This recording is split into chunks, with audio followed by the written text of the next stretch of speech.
안녕하세요. 3월 22일 토요일 캠퍼스 새벽 날개입니다. 오늘 이 주말 아침에 저와 함께 하나님의 말씀을 함께 나눔으로 또 이 주말도 하나님의 말씀으로 채움을 얻고 나는 정말 믿음에 잘 서 있는지 이렇게 점검하는 귀한 하루가 되었으면 좋겠습니다. 오늘 마태복음 21장 34절에서 46절 본문으로 하나님의 말씀 나눌 텐데요. 이 본문에는 포도원 비유에 대한 말씀이 나오고 있습니다. 먼저 33절을 제가 한번 읽어드리겠습니다. 다른 한 비유를 들으라. 한 집 주인이 포도원을 만들어 산 울타리로 두르고 거기에 즙자는 틀을 만들고 망대를 짓고 농부들에게 새로 주고 타국에 갔더니 라고 이 비유를 시작하고 있습니다. 여기서 각 항목들이 상징하는 그 의미를 좀 깨달을 필요성이 있는데요. 먼저 한 집주인은 하나님 아버지를 의미하는 것입니다. 그리고 산 울타리는 바로 이스라엘 나라를 의미하는 것입니다. 그리고 즙자는 틀을 만들고 망대를 지어줬다고 말씀하고 있습니다. 이것은 하나님 아버지께서 이스라엘 그 종교 지도자들에게 좋은 열매들을 맺을 수 있도록 생산할 수 있는 모든 장비를 갖추어 줬음을 의미하는 것입니다. 그리고 네 번째로 여기 이제 농부들은 바로 종교 지도자들을 의미하는 것입니다. 이스라엘 나라의 종교 지도자들을 의미하는 것이고, 그리고 다섯 번째로 보내심을 받은 종들은 바로 이스라엘 나라의 하나님의 보내심을 받은 이제 선지자들을 의미하고 있는 것입니다. 그런데 하나님께서 이 포도원을 농부들에게 맡기신 목적이 무엇인가? 그것은 열매를 얻기 위하심이었습니다. 열매를 내라고 포도원을 맡기신 것이었습니다. 그런데 이 농부들로 비유되는 이스라엘의 종교 지도자들은 하나님이 원하시는 열매를 맺지 못했습니다. 그들은 지독한 우상 섬김에 빠져 있었고, 그리고 하나님을 섬김에 있어서 지극히 형식적인 그런 종교주의에 빠져 있었습니다. 그리고 정의를 굽게 하고 양떼를 돌보지 않고 오히려 그들을 착취물로 여기고 자신들의 배를 불리는 이익의 도구로 그렇게 사용했습니다.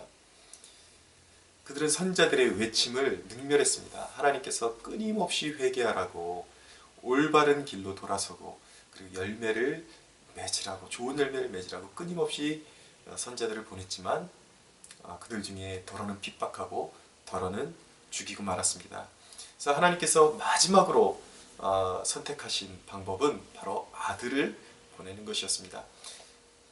정말 아들만큼은 이들이 공경하겠지, 그렇게 믿고 아들을 보내셨지만 그들은 아들마저도 죽이고 말았던 것입니다. 저는 이 비유의 말씀, 예수님께서 주신 이 비유의 말씀을 묵상하면서 두 부류에 대해서 이 본문이 오늘 전하는 메시지가 있다고 그렇게 생각이 듭니다. 한 가지는, 첫째는 한국교회 지도자들을 향한 메시지가 이 안에 들어있다고 생각을 하고요. 두 번째는 우리 개인에게 주시는 메시지도 이 안에 포함이 되어 있다고 그렇게 생각이 듭니다. 먼저 첫째로 한국교회 지도자들에게 하나님께서 이 비유를 통해서 어떤 메시지를 주고 계실까요? 아마 한국교회 지도자들, 저를 포함한 모든 목회자들은 정말 우리가 하나님을 위해서 일하고 있는지 자문해야 한다고 그렇게 생각이 듭니다. 여러분, 큰 교회든 작은 교회든 너나 할 것 없이 지금 한국교회의 행태를 보면 마치 자기의 왕국을 건설하는 것 같습니다. 어떤 대의와 그리고 서로 돌봄은 거의 찾아볼 수가 없습니다. 물론 열심히 사역하고 또 열심히 그 복음의 사역을 잘 감당하는 교회들이 없다는 것이 아닙니다. 그러나 어떻게 보면은 그렇게 열심히 그 사역을 감당하는 교회 자체도 정말 하나님께서 원하시는 대의와 어떤 교회 간에, 정말 하나님의 교회 간에 서로 돌봄을 이루고 진정한 연합을 이루는 것이 아니라 마치 어느 때 보면은 자기 사업체를 열심히 일구는 듯한 그러한 뉘앙스를 받을 때가 참 많습니다. 여러분, 먼저 성공한 교회가 성공한 것 자체가 어떻게 여러분 나무랄 것이 되겠습니까? 그것이 진정으로 복음으로 인해서 교회가 부흥한 것이라면 정말 하나님께서 원하시는 것이죠. 그러나 여러분, 먼저 성공한 교회가 지금 선한 영향력을 뒤따라오는 또 작은 교회들에게, 그리고 자신들이 소속된 교회를 떠나서 그 교회 외에 다른 여러 하나님의 나라를 지향하는 단체와 선교단체와 교회들과 잘 연합하고 그런 좋은 영향력을 흘려보내고 있는지 우리가 자문할 필요성이 있는 것입니다. 여러분, 지금 교회의 모습을 보면 그런 성공한 교회가 선한 영향력을 흘려보내기보다는 오히려 성공할수록 철옹성을 쌓고 있는 것 같은 모습을 보이고 있습니다. 이상하게 성공할수록 배타적이 되는 모습을 보이고 있습니다. 단적인 예로서 목회자들끼리도 좋은 멘토링이 될 필요성이 있는데 정말 먼저 앞서서 정말 성공을 경험했던 그런 목회자들이 뒤따라오는 후배자들을 향해서 좀 더 품고 멘토링을 할 필요성이 있는데 지금 교회의 모습을 보면 오로지 제자를 길러낸다 말을 하고 사람이 중요하다, 사람을 길러낸다 그렇게 선포들 하고 있지만 결국에 뒤돌아보면 오로지 자기 사람, 자기 뒤에 줄 서는 사람, 오로지 자기 사람 챙기는 것 외에는 좀 더 폭넓게 주위를 돌아보고 후배들을 길러내고 사람을 길러내는 일은 거의 찾아보기 힘든 것 같습니다. 여러분, 어떻게 보면은 참 교회마다 어떻게 보면은 자기들이 섬기는 교회마다 섬기는 하나님이 따로 있는 것 같고 예수님이 따로 존재하는 것 같은 그런 인상을 풍길 때도 참 많이 있는 것 같습니다.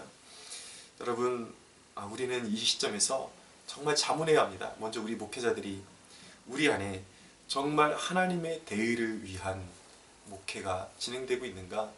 하나님께서 찾으시는 진정한 열매, 나의 성공과 영달을 위한 열매가 아니라 하나님께 정말 드릴 열매가 있는지 우리는 자문해 보아야겠습니다. 두 번째로 우리 개인에게 주시는 메시지입니다. 우리 개인에게 주시는 메시지는 삶을 가꾸라는 것입니다. 이것은 준엄한 하나님의 명령인 것입니다. 여러분, 이 포도원 농부들의 문제는 무엇입니까? 주인의 포도원을 가꾸라고 했는데 자기 멋대로 삶을 살았습니다. 그것을 경고하기 위해서 왔던 하나님께서 수없이 보냈던 목회자들을 핍박하고 죽이고 결국은 아들에게도 복종하지 않고 죽이고 말았습니다. 여러분, 우리가 깨달아야 하는 사실은 내 삶은 내 것이 아니라는 것입니다.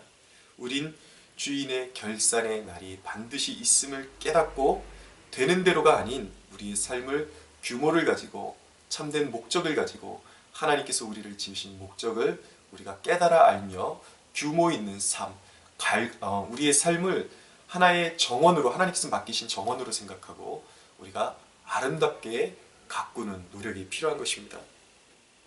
여러분, 우리 직장을 통해서 하나님께서 이루기를 원하시는 목적이 무엇인지를 분명한 목적을 정하고 하나님의 영광을 위해서 직장 일을 감당하고 사업을 감당할 수 있어야겠습니다. 자녀 교육도 마찬가지입니다. 우리 자녀들을 어떠한 인물로 길러낼 것인지 목적을 가지고 하나님께서 원하시는 목적에 부합하게 자녀들을 길러낼 필요성이 있습니다.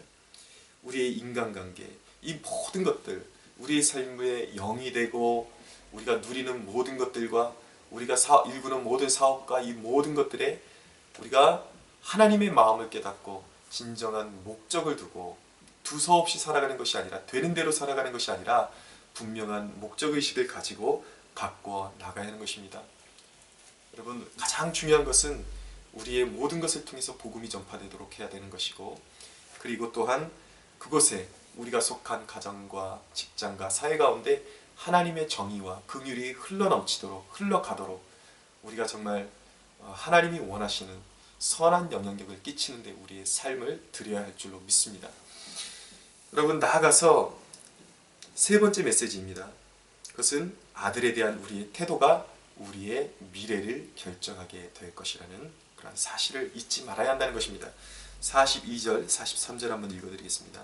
예수께서 이르시되 너희가 성경의 건축자들이 버린 돌이 모퉁이의 머릿돌이 되었나니 이것은 주로 말미암아 된 것이요 우리 눈에 기이하도다 함을 읽어본 일이 없느냐. 그러므로 내가 너희에게 이르노니 하나님의 나라를 너희는 빼앗기고 그 나라의 열매 맺는 백성이 받으리라 라고 말씀하고 있습니다. 여러분, 사람들이 죽였던, 사람들이 인정하지 않고 버렸던 예수님이, 십자가에 못 박혔던 예수님이 온 세상의 모퉁이 돌이 되셨습니다. 온 세계는 예수 그리스도를 중심으로 돌아가고 있습니다. BC가 있고 AD가 있듯이 역사의 분기점은 여러분 예수님으로 말미암아 이루어지는 것입니다. 모든 온 나라와 백성이 앉고 일어섬이, 모든 민족이 앉고 일어섬이, 우리의 사업이 앉고 일어섬이 예수 그리스도 안에 있습니다. 예수 그리스도를 향한 우리의 태도 안에 있음을 여러분 깨달아야 하는 것입니다. 44절에 보니까 이 돌 위에 떨어지는 자는 깨지겠고 이 돌이 사람 위에 떨어지면 그를 가루로 만들어 흩으리라 하시니 라고 말씀하고 있습니다. 무슨 말씀인가?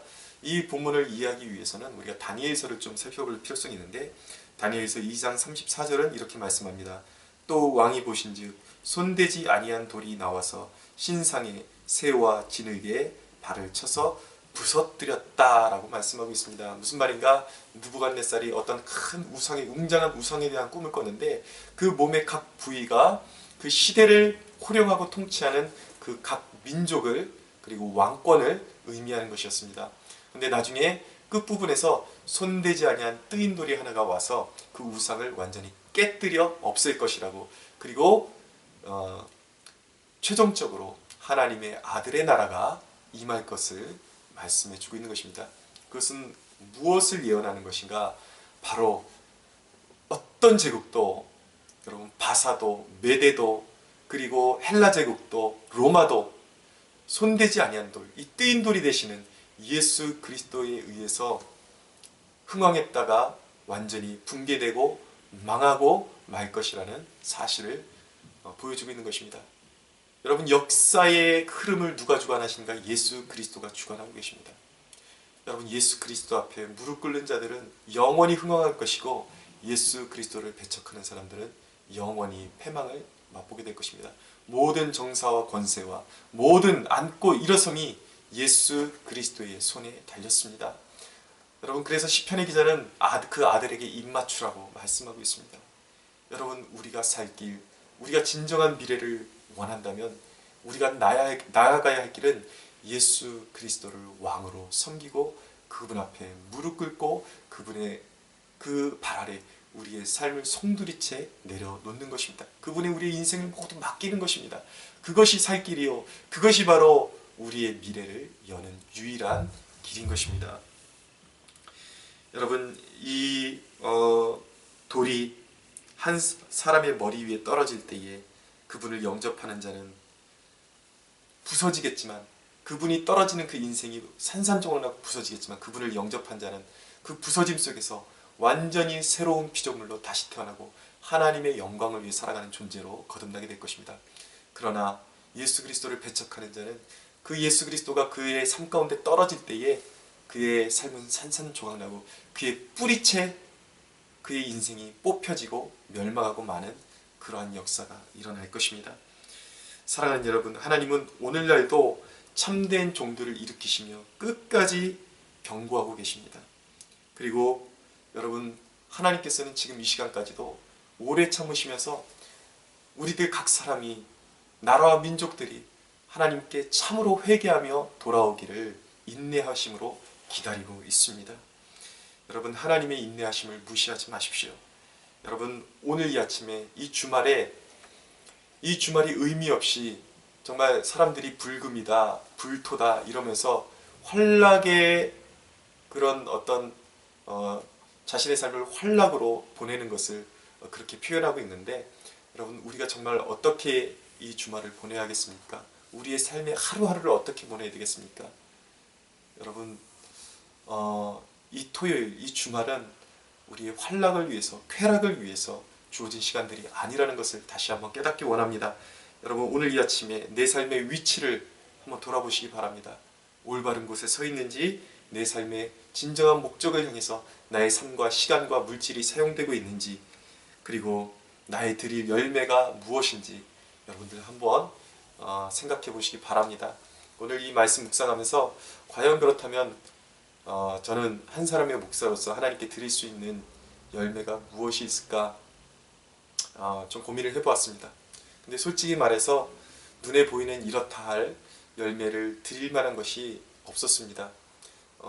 예수님의 비유를 굳이 들자면 달란트를 받아놓고도 이윤을 남기지 못하는 그러한 종 같은 그러한 초라한 제 모습을 돌아보게 되었습니다. 그러나 제 안에 드는 생각은 비록 내가 하나님께 드릴 수 있는 눈에 띄는 그런 풍성한 열매는 가지고 있지 않지만 어려움과 환난 가운데서도 굴하지 않고 하나님의 일을 포기하지 않는 이것이 나의 열매구나 하는 생각이 들었습니다. 사랑하는 여러분, 여러분들의 삶을 생각할 때 하나님께 드릴 열매가 보이지 않습니까? 여러분들, 그러나 여러분들이 정말 복음 때문에 고난을 감수하고 있고 복음 때문에, 예수님 때문에 핍박받고 있고 내가 마땅히 내려놓고 싶지만 그 십자가를 지고 가고 있다면 여러분들이 지고 있는 그 십자가 자체가 하나님께 드릴 수 있는 좋은 열매요 향기로운 제물이 될 수 있다는 사실을 꼭 기억하시기 바랍니다. 오늘 이 아침에도 주님 주신 말씀 붙들고 하루를 승리하는 저와 여러분들이 되시기를 간절히 주 예수의 이름으로 축원합니다.